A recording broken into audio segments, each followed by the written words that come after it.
નમસ્કાર, હું છું હિના અને આપ જોઈ રહ્યા છો ઇન્ડિયા ન્યૂઝ ગુજરાતનું ખાસ બુલેટિન આપણું ગુજરાત।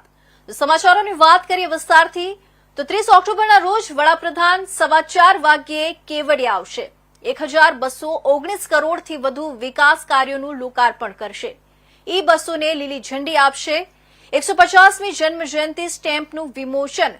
367 કરોડના ખર્ચે બિરસા મુંડા 303 કરોડ ભુવનનું ખાતમુહૂર્ત। 31 ઓક્ટોબર સરદાર સાહેબને પુષ્પાંજલિ અર્પણ કરશે।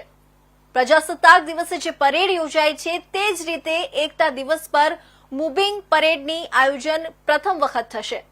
વિવિધ રાજ્યોની સાંસ્કૃતિક ટેબલો, બીએસએફ, સીઆઈએસએફ સિવાય અલગ અલગ રાજ્યોની પોલીસ ભાગ લેશે। 660 જેટલા પ્રશિક્ષણ અધિકારીઓ પણ ભાગ લેશે, જેમને વડાપ્રધાન માર્ગદર્શન આપશે। બેઠકમાં કમોસમી વરસાદને લીધે થયેલા નુકસાન માટે સર્વે મંત્રીઓને નુકસાનીનો તાગ મેળવવા કહ્યું હતું। 5 જિલ્લામાં વરસાદ છે ત્યાં તાગ મેળવશે। સીએમ ખુદ તમામ જિલ્લામાં મોનિટરિંગ કરી રહ્યા છે। જ્યાં પણ નુકસાન થયું છે ત્યાં તમામ જગ્યા માટે સરકાર નિર્ણય લેશે। સરકાર જગતના તાત પર કોઈ ઉપકાર નથી કરી રહી, આ ફરજનો એક ભાગ છે। 7 દિવસમાં સર્વે કરવાનો આદેશ કર્યો છે। કૃષિ પોર્ટલના માધ્યમથી સર્વે થશે। અંદાજે 10 લાખ હેક્ટરથી વધુ જગ્યાએ નુકસાન થયું છે। એટલે તત્કાલ એના ઉપાયો, પ્રાકૃતિક સજીવન ખેતીના ઉપાયો, નુકસાનની સ્થિતિ, તત્કાલ કરવાના થતા કામો, એ મગફળી હોય, મેં કહ્યું એમ आप मुझे रोक देना बीच, ડુંગળી હોય, કપાસ હોય, અન્ય પાકો હોય, મુખ્ય પાકો છે ને એ ખાસ કરીને સૌરાષ્ટ્રમાં વધારે ક્ષેત્રમાં થયા છે, એટલા માટે મેં એમનો ઉલ્લેખ કર્યો છે। પણ રાજ્યમાં અન્ય જગ્યાએ મધ્ય ગુજરાત હોય, ઉત્તર ગુજરાત હોય, દક્ષિણ ગુજરાત હોય, ત્યાં પણ અલગ અલગ પ્રકારના પાકોને ઘાસ થતી હોય છે। એના માટેની પણ એડવાઇઝરી એ બહાર પાડી છે ને ખાસ કરીને શિયાળુ પાક એ હવે લેવાનો છે। ત્યારે કયો શિયાળુ પાક કરીએ અને એમાં કઈ દવાઓ કેવા પ્રકારે એનો ઉપયોગ કરવો જોઈએ, કયું વાવેતર કરીએ તો એને ફાયદો થશે, એ અલગ અલગ ઝોનમાં જે પ્રકારની સ્થિતિ જમીનની હોય છે એ પ્રકારની એડવાઇઝરી પણ આપને મળી જશે। એ પણ બહાર પાડવાનો નિર્ણય અમે કર્યો છે। કુલ મળીને આજની કેબિનેટ બેઠકમાં વડાપ્રધાનશ્રીના કાર્યક્રમ, સરદાર વલ્લભભાઈ પટેલની જન્મજયંતિ, એકતા પરેડ અને ખેડૂતોને અત્યારે જે મુશ્કેલીઓ ઊભી થઈ છે અને હજી પણ સંભાવનાઓ આપણે ઈશ્વરને પ્રાર્થના કરીએ કે ન આવે, પણ સતત ચિંતા કરીને તમામ વડાઓને, માનનીય મુખ્યમંત્રી છે, અમારા વિભાગને પણ આદેશો કર્યા છે અને એટલા માટે જ ખૂબ ઝડપથી, કારણ કે એ બધી જ મુશ્કેલીઓની વચ્ચે ખેડૂત બહાર નીકળે એના માટે ઝડપથી સર્વે કરીને એક પેકેજ જાહેર કરવાનો નિર્ણય એ મુખ્યમંત્રીશ્રીએ આજે કર્યો છે।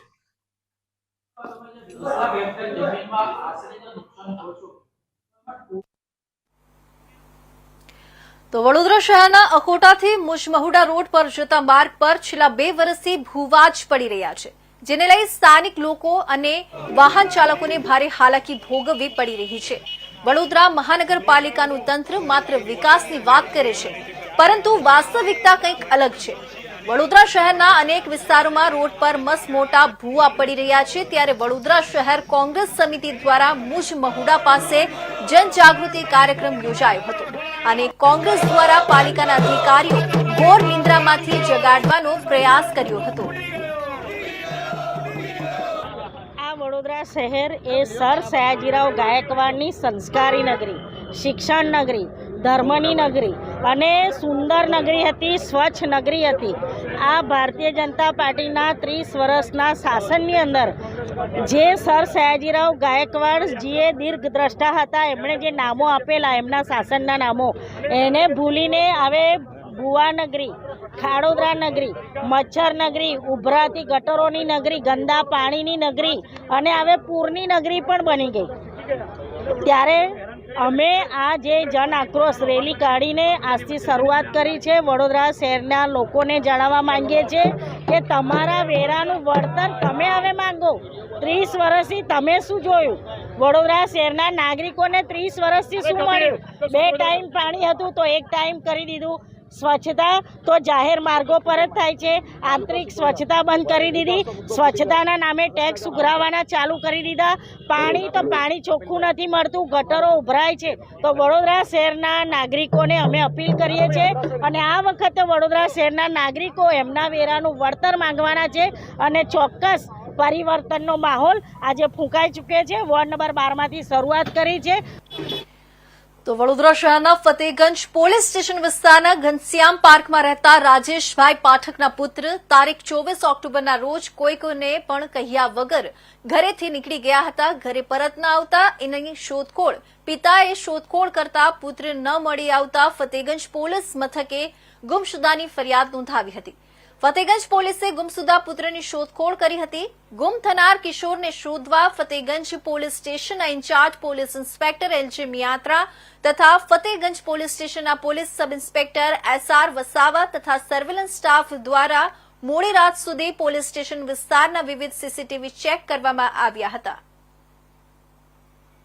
છે એ 14 વર્ષનો છે અને કેન્દ્રીય વિદ્યાલયમાં અભ્યાસ કરે છે. એના પરિવારમાં એને કોઈ ઠપકો આપ્યો તો એને માઠું લાગ્યા પછી એ પોતાનું ઘર છોડી અને જતો રહ્યો.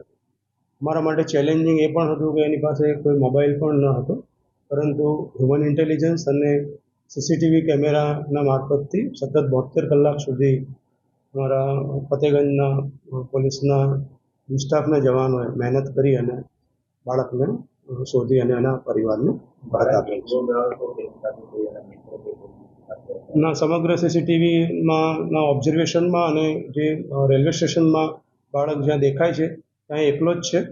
અને દ્વારકામાં અમને ત્યાં છેલ્લે એવી હકીકત મળી કે બાળક જે છે એ ત્યાં કોઈ લોકલ કોઈ બાળક સાથે પ્લાસ્ટિક્સની બોટલ્સને એ બધું એકત્ર કરી અને 1 દિવસ સુધી એનું પોતાનું ત્યાં મેનેજ કરેલ અને ત્યારબાદ અમારી ટીમે 27 તારીખ અને 9 વાગે એને શોધી કાઢ્યો. તો વડોદરા નંદેસરી પોલીસે વિદેશી દારૂ ઝડપી પાડ્યો. વડોદરા શહેરના નંદેસરી પોલીસ સ્ટેશનના પોલીસ ઇન્સ્પેક્ટર એ વાઘેલા અને પોલીસ કર્મીઓને મળેલી બાતમીના આધારે એક સફેદ કલરની ગાડીમાંથી મોટી માત્રામાં વિદેશી દારૂનો જથ્થો ઝડપી પાડ્યો હતો. દારૂના જથ્થા સાથે 3 આરોપીઓને પણ ઝડપી પાડવામાં આવ્યા હતા. આરોપી પાસેથી અલગ અલગ ગાડીની દિલીપ પારસિંગની ગાડી રજીસ્ટર્ડ નંબર પ્લેટો મળી આવી હતી. દારૂ ક્યાંથી લાવવામાં આવ્યો અને ક્યાં ડિલિવરી કરવાનો હતો તે દિશામાં પોલીસ તપાસ હાથ ધરી છે.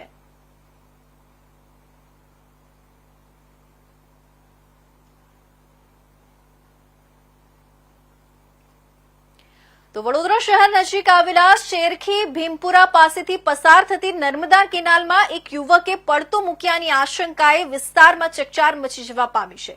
આ બનાવની જાણ થતાં જ તાલુકા પોલીસ કાફલો તાત્કાલિક ઘટના સ્થળે દોડી આવ્યો હતો અને આગળની કાર્યવાહી હાથ ધરી હતી. પોલીસ સૂત્રો દ્વારા મળતી માહિતી મુજબ નર્મદા કેનાલના કિનારે એક યુવકનું મોપેડ મળી આવ્યું હતું. આ મોપેડ અને આસપાસની પરિસ્થિતિ જોતા યુવકે કેનાલના ધસમસતા પ્રવાહમાં પડતું મૂક્યું હોવાની પ્રબળ શંકા વ્યક્ત કરવામાં આવી રહી છે. કઈ જગ્યા પર શું સ્થિતિ છે અત્યારે? શેરખી ભીમપુરાનો સિટી કમાન્ડ કંટ્રોલ રૂમ બધાણ વિભાગથી વડીવાડી ફાયર સ્ટેશનની કોલ મળતા અમારા ટોટલ સ્ટાફ બોર્ડ સાથે અહીંયા કેનાલ ઉપર આવીને અત્યારે આ કામગીરી ચાલી રહી છે. અને તેમ પોલીસનો પણ સ્ટાફ અત્યારે હાલ હાજર જ છે સ્થળ ઉપર. કામગીરી અત્યારે યુદ્ધના ધોરણે ચાલી રહી છે.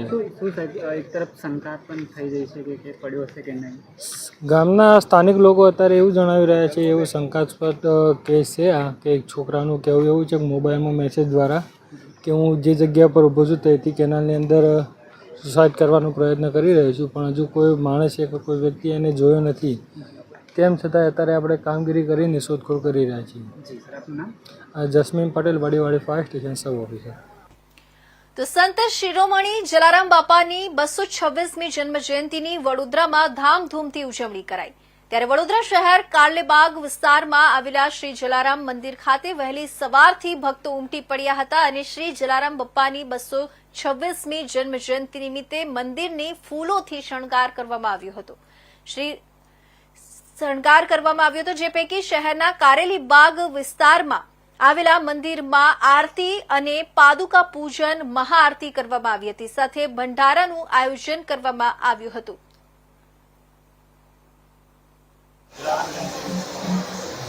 આજે પરમ પૂજ્ય શ્રી જલારામ બાપાની 226મી જન્મજયંતિ છે.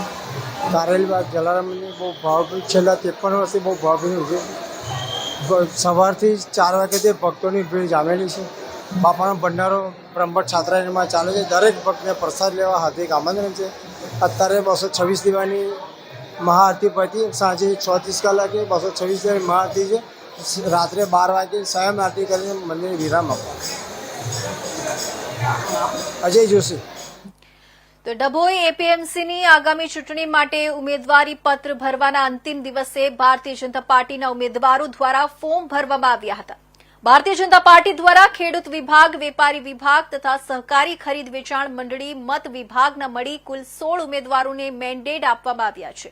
ડભોઈ એપીએમસી ચૂંટણીમાં 40 વર્ષથી કોંગ્રેસના મેન્ડેટ પર ચૂંટણી લડતા દિલીપ પટેલ ભાજપમાં જોડાતા રાજકારણ ગરમાયું હતું. દિલીપ પટેલ ભાજપમાં જોડાતા કોંગ્રેસને મોટો ફટકો પડ્યો હતો. ખેતીવાડી ઉત્પન્ન બજાર સમિતિ ડભોઈને આગામી ચૂંટણી માટેના આજે ઉમેદવારી પત્ર ભરવાનો છેલ્લો દિવસ હોય.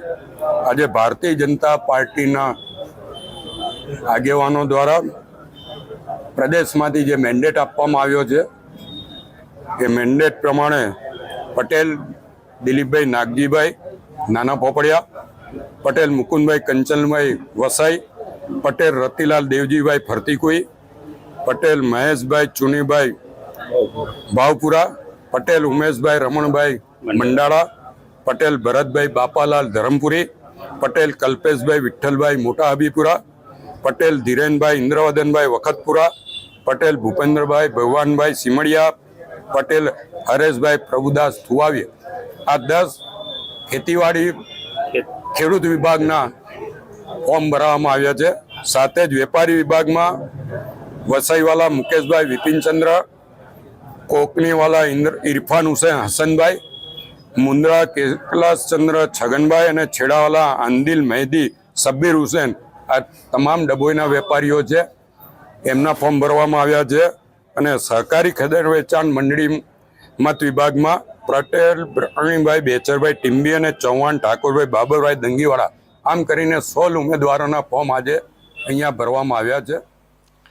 તો ભૂખ્યાને ભોજન દ્વારા માનવ સેવાની સરવાણી વહનાર સંત શિરોમણી શ્રી જલારામ બપ્પાની જન્મજયંતિ નિમિત્તે વલસાડના ફલધરા ખાતે આવેલા પ્રસિદ્ધ યાત્રાધામ શ્રી જલારામ ધામ ખાતે મંદિર ખાતે લોકસભાના દંડક વલસાડ ડાંગના સાંસદ ધવલ પટેલ, વલસાડ જિલ્લા ભારતીય જનતા પાર્ટીના અધ્યક્ષ હેમંત કંસારા, જિલ્લા પંચાયતના પ્રમુખ મનહર પટેલ, ધરમપુરના ધારાસભ્ય અરવિંદ પટેલ, જિલ્લા ભાજપ મહામંત્રી કમલેશ પટેલ, જિલ્લા ભાજપ ઉપપ્રમુખ જીતેશ પટેલ, જિલ્લા ભાજપના મીડિયા કન્વીનર દિવ્યેશ કૈલાશનાથ પાંડે જલારામ બાપાના મંદિરે દર્શન કરી આરતી કરવાનો લહાવો લીધો હતો.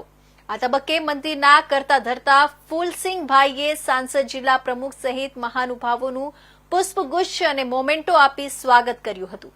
આરતીમાં ખૂબ મોટી સંખ્યામાં ભાવિકો જોડાયા હતા.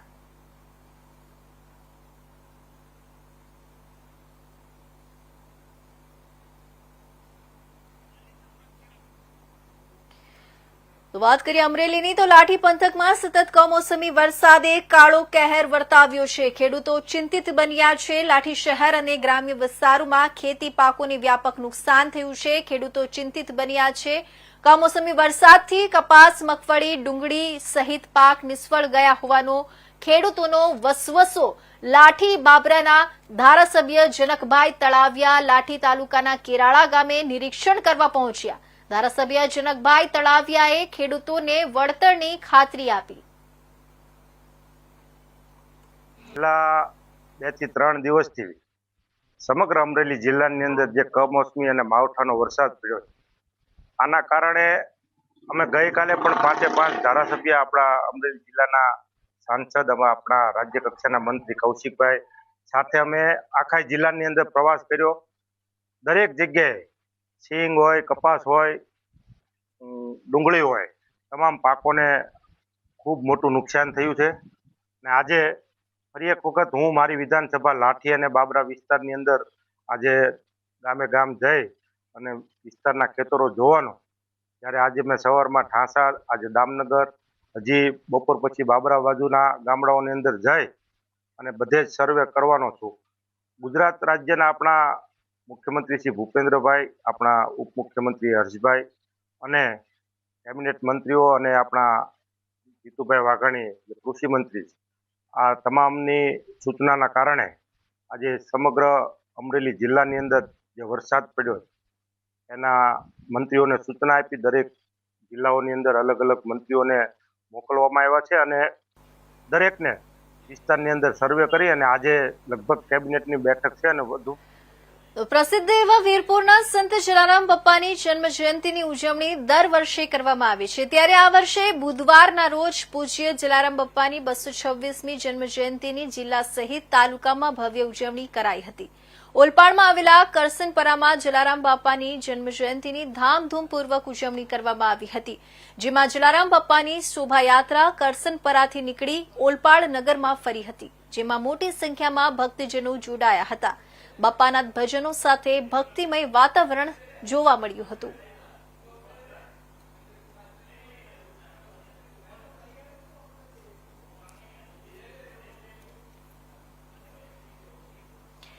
તો વલસાડમાં ફરી શરૂ થયો કમોસમી વરસાદ. સતત 5મા દિવસે વરસાદ પડતા ખેડૂતોમાં ચિંતા.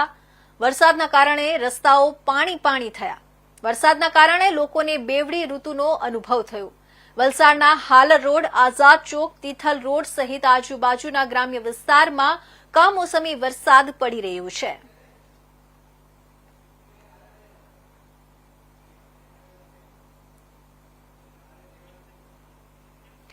દાદરાનગર હવેલીમાં જલારામ બાપાની 226મી જન્મ જયંતિ નિમિત્તે જલારામ બાપાના મંદિરોમાં અને વિવિધ સ્થળો પર ઉજવણી કરવામાં આવી હતી.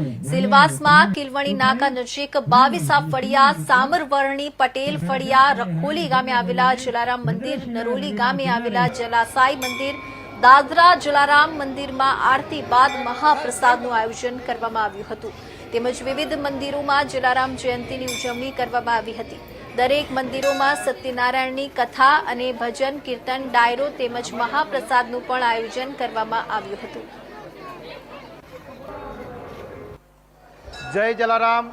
દરેક ભક્તોને મારા નમસ્કાર. જલારામ બાપાની જન્મજયંતિ અમે 226મી જલારામ જયંતિ શ્રી જલારામ મંદિર કિલોણી નાકામાં ઉજવી રહ્યા છે. દર વર્ષની જેમ આ વર્ષે પણ ભવ્ય જલારામ જયંતિનો પ્રોગ્રામ કરી રહ્યા છે. દાદરા નગર હવેલીમાં સૌથી પહેલી જલારામ જયંતિ શ્રી જલારામ મંદિર કિલોણી નાકામાં ઉજવી રહ્યા છે. જલારામ મંદિરમાં આ ઉજવી રહ્યા છે કિલોણી નાકા જલારામ મંદિરની અંદર. અને દર ગુરુવારે મહાપ્રસાદનું આયોજન બપોરે થાય છે. તેમાં ઉપર ભાવિક ભક્તો મહાપ્રસાદનો લાભ લઈ રહ્યા છે અને દર્શનાર્થી પણ હજારોની સંખ્યામાં દર્શનાર્થી પણ લાભ લઈ રહ્યા છે. દરેક ભક્તોને જય જલારામ. જય જલારામ. અમે અહીંયા સામરવાની પટેલપાડામાં હર સાલ જલારામ જયંતિનો ઉત્સવ રાખતા છે. સવારે સત્યનારાયણની પૂજા થાય છે અને પછી મહાપ્રસાદનું બી કાર્ય કરાવ્યો છે ને હજારોની સંખ્યામાં લોકો આવતા છે. તો ધારી ગીર પંથકમાં કમોસમી વરસાદથી મગફળી, કપાસ, સોયાબીન સહિતના પાકોનું નુકસાન. રાજ્યના ઉર્જા મંત્રી કૌશિક વેકરિયા નિરીક્ષણ કરવા પહોંચ્યા. ધારી તાલુકાના ગ્રામ્ય વિસ્તારોમાં કમોસમી વરસાદથી ખેતી પાકને વ્યાપક પ્રમાણમાં નુકસાન. ધારી તાલુકામાં ચલાલા, ધારગણી, વાવડી, રામપરા, વાવડી સહિત ગ્રામ્ય વિસ્તારના ખેડૂતોની મુલાકાત લીધી. કમોસમી વરસાદથી ખેતી પાકોને થયેલા નુકસાનીનો તાગ મેળવ્યો.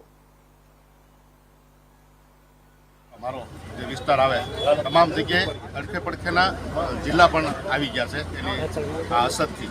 કેમ કે આ કમોસમી વરસાદ હતો, એની અંદર સિંગ છે, કપાસ છે, બાજરી છે, ડુંગળી છે, ઘણી વસ્તુ નાની મોટી આપણે વાવેતર કરતા તમામ પાકો ફેલ ગયા છે અને 100% પાક ફેલ ગયા છે. કપાસની અંદર પણ આખો કપાસ નીચે પડી આજે તમામ ખેડૂતોની મુલાકાત લીધી. વરસાદ અતિવૃષ્ટિની હિસાબે બહુ નુકસાન થયું છે. તમામ ધારાસભ્યો, તમામ સંસદ સભ્યો, મિનિસ્ટરોને બધાને જાણ કરવામાં આવી છે. અમારા ધારંગની વિસ્તારમાં ઇંગોરાળા ડુંગરી, ખંભાળિયા, પાણીયા, ચરખા, ગરમલી, ગમી, કેરાળા, તમામ સમઢિયાળા, નાના ચલાળાની આજુબાજુના, ધારંગની આજુબાજુના અતિવૃષ્ટિ વરસાદથી ખેડૂતોનો પાકને બહુ નુકસાન થયું છે. મારું નામ ઘનશ્યામ હિરપરા, તાલુકા પંચાયત ધારી પ્રતિનિધિ પ્રમુખ. મારી સાથે અમારા તાલુકા પંચાયતના ઉપપ્રમુખ ભરતભાઈ અંટાળા, તાલુકા પંચાયતના કારોબારી સમિતિના ચેરમેન બીસુભાઈ વાળા, અમારા માર્કેટિંગ યાર્ડના ડિરેક્ટર સુભાષભાઈ ગજેરા, નીલભાઈ ગજેરા, તેમજ ખેડૂતો સાથે રહી અને અમે ખેડૂતોને પાકમાં નિરીક્ષણ કરતા. ગઈકાલે જે સતત 4 દિવસથી વરસાદ પડે છે આખા ગુજરાતમાં, ખાસ કરીને અમરેલી જિલ્લામાં વધારે પડતો વરસાદ પડ્યો છે, ત્યારે ગઈકાલે મુખ્યમંત્રી સાહેબની જે મિટિંગમાં આપણા મિનિસ્ટર માનની કૌશિકભાઈ, આપણા કૃષિ મંત્રી જીતુભાઈ, માનની ડેપ્યુટી મંત્રી હર્ષભાઈ, આ બધાની સાથે જ્યારે કમિટી મળી ત્યારે નક્કી થયું કે તાત્કાલિકના ધોરણે છેલ્લા 4 દિવસથી વરસાદ પડે છે તે વિસ્તારની જવાબદારી, અમરેલી જિલ્લાની જે જવાબદારી સોંપી છે એવા કૌશિકભાઈ સવારના આજે પહોંચી ગયા છે. અમે સવારમાં સાવરકુંડલા તાલુકો, પછી રાજુલા તાલુકો, જાફરાબાદ તાલુકો, ખાંભા તાલુકો અને ધારી તાલુકામાં અત્યારે પ્રવેશ કર્યો છે. છેલ્લા 4 દિવસથી વરસાદ પડતો તો ખેડૂતોને પુષ્કળ નુકસાન છે. ખેતીવાડીમાં ખાસ કરીને સિંગ અને કપાસ અને અન્ય જે જાતોનું વાવેતર છે, તુવેર કે જે કોઈ હોય બધું બતાવી. તો ભરૂચ એપીએમસી માર્કેટમાં વેપારી અને દુકાનદારો પાસેથી મોં માંગ્યા રૂપિયા તો લેવાય છે, પરંતુ સાફ સફાઈ નથી. પિયુષ પટેલ આપ પ્રમુખ તાજેતરમાં જ ગયા વર્ષે 4 કરોડથી વધારે રકમ એપીએમસી સંચાલકોએ વેપારી પાસેથી વસૂલી, તેમ છતાં ગંદકીનું સામ્રાજ્ય પિયુષ પટેલ ભરૂચનું એપીએમસી માર્કેટ કે જ્યાં ટોયલેટની પણ વ્યવસ્થા ખૂબ ગંદકી ભરેલી છે અને રોડ, રસ્તા અને પીવાના પાણીની પણ વ્યવસ્થા નથી તેવું પિયુષ પટેલે જણાવ્યું છે. આગામી 10 દિવસમાં આ ગંદકીનું સામ્રાજ્ય દૂર ન થયું તો આમ આદમી પાર્ટી આ મુદ્દે ખાસ આયોજન કરશે અને એપીએમસી ઓફિસનો ઘેરાવો કરશે. આ પ્રમુખ ભરૂચ એપીએમસી માર્કેટની હાલત છેલ્લા કેટલાય સમયથી કફોડી બની ગઈ છે. ખેડૂતોને તેમના માલના યોગ્ય ભાવ મળતા નથી, સુવિધાઓનો અભાવ છે અને વ્યવસ્થાપન સંપૂર્ણપણે નિષ્ફળ સાબિત થયું છે. ખેડૂતોના હિતોને અનુલક્ષીને આમ આદમી પાર્ટી આ મુદ્દાને ગંભીરતાથી ઉઠાવી રહી છે. સમગ્ર ગુજરાતમાં જ્યારે ખેડૂતોનો અવાજ બનીને આમ આદમી પાર્ટી જ્યારે મહાપંચાયત યોજવા માટે જઈ રહી છે સુરેન્દ્રનગર ખાતે 31 ઓક્ટોબર, ત્યારે આજરોજ ભરૂચ એપીએમસી માર્કેટમાં પણ આમ આદમી પાર્ટીની ટીમ દ્વારા અમે અહીંયા જ્યારે આવ્યા છીએ ત્યારે અહીંયા નજર આવે છે કે અહીંયા જે પાછળની જે ગંદકી છે, આ ગંદકી આ એપીએમસીના જે સંચાલક છે, જે ચેરમેન છે, એ લોકોને દેખાતી નથી. વેપારીઓ પાસેથી ભાડા લે છે, વેપારીઓ પાસેથી દુકાનોના પૈસા લે છે, કરોડ ઉપર એ લોકો પાસેથી પૈસા લે છે, ખેડૂતો પાસેથી પૈસા વસૂલવામાં આવે છે. અહીંયાથી અવર જવર કરતી ગાડીઓ ઉપર પણ અમુક વખતે અહીંયાથી પૈસા ઉઘરાવવામાં આવે છે. તો એપીએમસીના જે સંચાલકો છે, જે ચેરમેનો બનીને બેઠા છે, જે ભાજપના ખેસ પહેરીને બેઠા છે, એવા લોકોને ધ્યાન દોરવા માંગુ છું કે તમે લોકોના આરોગ્ય સાથે જે ચેડા કરી રહ્યા છો, આ ખૂબ દુઃખની બાબત છે. ભરૂચના એપીએમસી માર્કેટની આ હાલત છે. આ એક જગ્યા. ધારીના ચલાલા શહેરમાં ત્રિવેણી સંગમ માનવ મંદિર ખાતે 226 જલારામ બાપાની જન્મજયંતિની ઉજવણી કરવામાં આવી. મહિલાઓ દ્વારા રાસ ગરબાનું આયોજન કરાયું, મહાઆરતી, પૂજા અર્ચના કરવામાં આવી અને મહાપ્રસાદનું આયોજન કરતા આસપાસના ગ્રામ્ય વિસ્તારોના ભક્તોએ લાભ લીધો. આજ રોજ ત્રિવેણી સંગમ માનવ મંદિર દ્વારા 226મી જલારામ જયંતિ ઉજવવામાં આવી રહી છે અને આજ રોજ કીર્તન, ભજન, ધૂન અને મહાપ્રસાદ ભવ્યથી ભવ્ય માણસો લાભ લઈ રહ્યા છે. મંજુદીની પ્રેરણાથી આજ રોજ જલારામ જયંતિ ઉજવી રહ્યા છે. જી, મારું નામ રાહુલ ચૌહાણ અને અહીંયા આજ રોજ જલારામ જયંતિનું આયોજન કરવામાં આવેલ છે અને સાથે સાથે મહાપ્રસાદ પણનું આયોજન કરવામાં આવેલ છે અને અહીંયા ધૂન, કીર્તન અને અનેક કાર્યક્રમોની ઉજવણી પણ કરવામાં આવે છે. જય જલારામ. જય જલારામ. હું વિપુલ કુમાર છત્રભુજભાઈ ગુપ્તાણી. હું આજરોજ ત્રિવેણી માનવ મંદિર સંગમ ચરાળામાં આજરોજ આવ્યો છું, જ્યાં જલારામ જયંતિની ધામધૂમપૂર્વક ઉજવણી થઈ રહી છે. સવારથી રામધૂમ ચાલુ છે અને મહાપ્રસાદનું પણ ભવ્ય આયોજન કરવામાં આવ્યું છે. અને આ જે મંજુ દીદી દ્વારા અવારનવાર આવા ધાર્મિક પ્રસંગો અને દરેક શ્રાવણ મહિનાનો સોમવાર આખો શ્રાવણ મહિનાના ધાર્મિક કાર્યક્રમો ખૂબ જ સરસ ઉજવાય છે. લોકોનો ખૂબ જ લાભ લે છે અને અન્ન ક્ષેત્રે 12 માસ ચાલુ હોય છે. કોઈ પણ નાત જાતનો ભેદભાવ વિના અહીંયા ખૂબ જ લોકો લાભ લે તેવું મંજુ દીદી સૌને લાભ લે એવું આમંત્રણ પાઠવે છે. જય જલારામ. તો હાલ અત્યારના સમાચારના મહત્વના ખાસ બુલેટિન આપણું ગુજરાતના સમાચારમાં બસ આટલું જ. નવા સમાચારો સાથે ફરી મળીશું. ત્યાં સુધી જોતા રહેજો ઇન્ડિયા ન્યૂઝ ગુજરાત.